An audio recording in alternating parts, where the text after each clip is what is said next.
Читаем стихотворение «Отражение», с которого обычно мы начинаем наши творческие вечера. Читает это произведение обычно Эдуард Дауров. Всегда. Ну, я не знаю, как-то стеснялся попросить.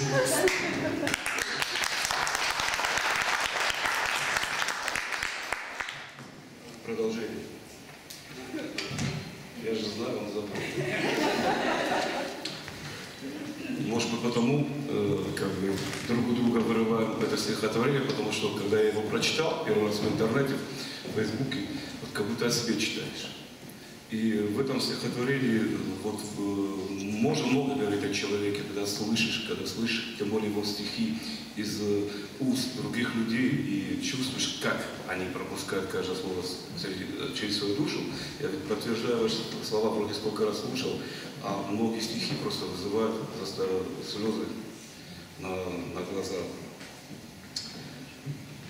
Седина явилась в гости. Здравствуй, друг. Ну вот и я. И, помахивая тростью, молча забралась в меня. Я не вымолвил и слова. В зеркало гляжу, а там в волосах блестит обнова.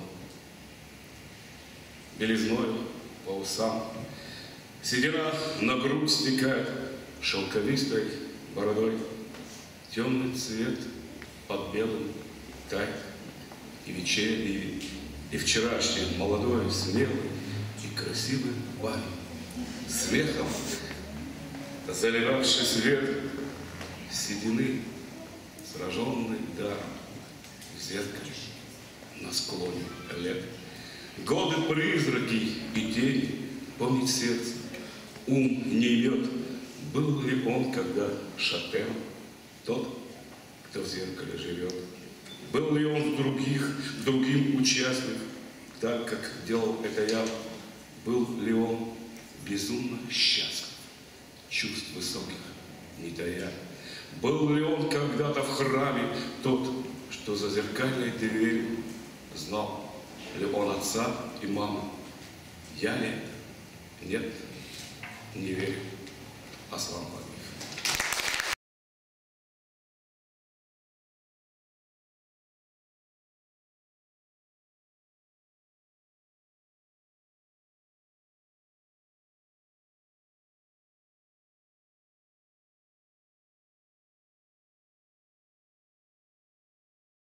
Читаем стихотворение «Отражение», с которого обычно мы начинаем наши творческие вечера. Читает это произведение обычно Эдуард Дауров.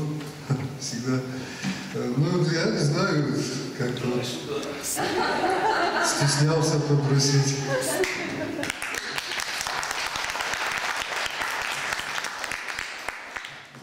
Продолжение. Я же знаю, он забыл.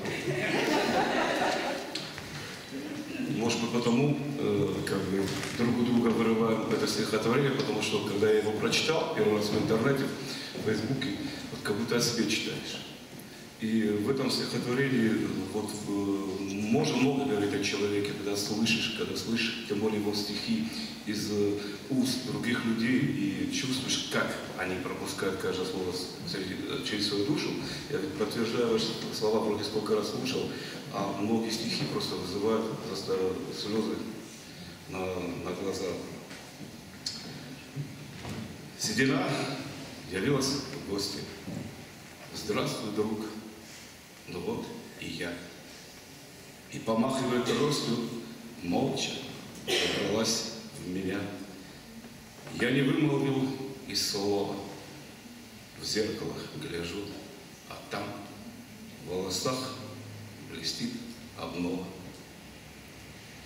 Белизною по усам седина на грудь стекает шелковистой бородой.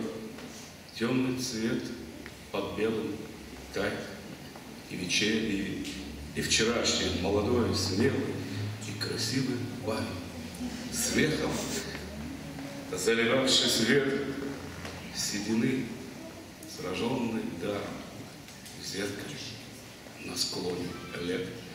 Годы призраки и тени, помнить сердце, ум не имет. Был ли он, когда шатен, тот, кто в зеркале живет? Был ли он другим участлив, так, как делал это я? Был ли он безумно счастлив, чувств высоких не тая? Был ли он когда-то в храме тот, что за зеркальной дверью? Знал ли он отца и маму? Я ли? Нет, не верю. Аслан.